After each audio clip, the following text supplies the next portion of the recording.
สวัสดีเด้อ FC ทุกคนเด้อโดนแล้วที่ไม่ได้ลงคลิปวันนี้พาทุกคนมาอยู่กองออยเนาะลองติดตามกันไปเบิ่งว่าจะมีตะขอเขาบ่เบิ่งคันมีหอเขามาจังถ่ายคลิปกับเบิ่งนะลองติดตามกันไปดู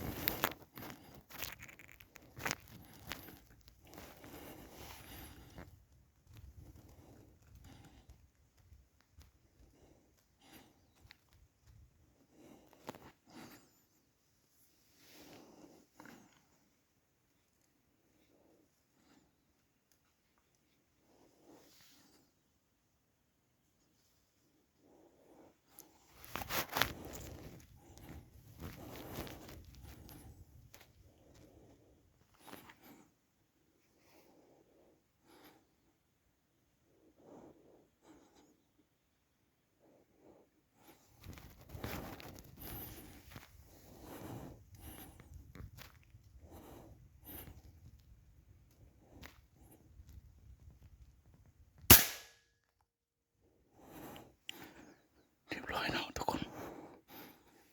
เดี๋ยวเป็นตะขอเรียบร้อยเป็นตัวนึงเนาะ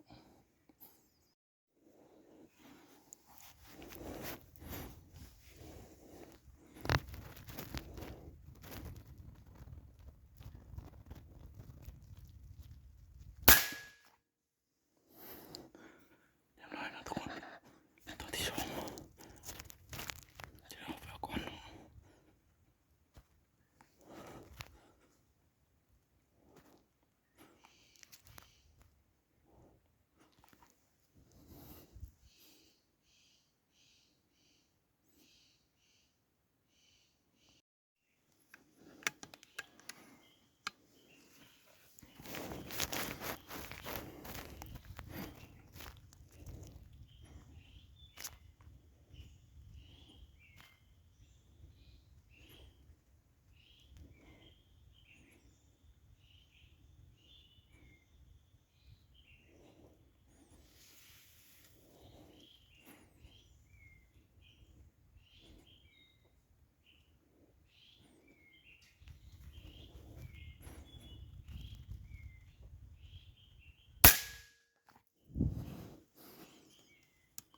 ทุกคนเป็นตัวที่สามเดี๋ยวเอาหนังสือเข้ามา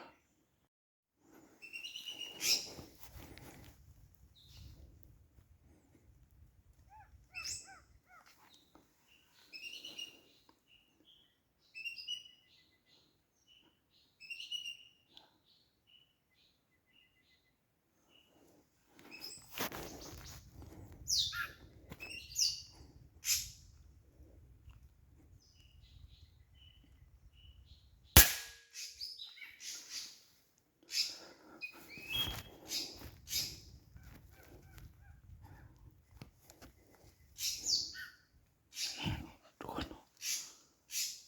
ตัวที่สี่เนาะสรุปผลงานมื้อนี้เนาะถือว่าหมานอยู่ไล่ยิง4ตัวแต่ว่าไล่แต่3ตัวตัวหนึงชอกบ่เห็นเนาะเป็นจั่งใดก็ฝากกดติดตามกดไลค์กดแชร์เพื่อเป็นกำลังใจเฮ็ดคลิปต่อๆไปเลยเด้อขอขอบใจ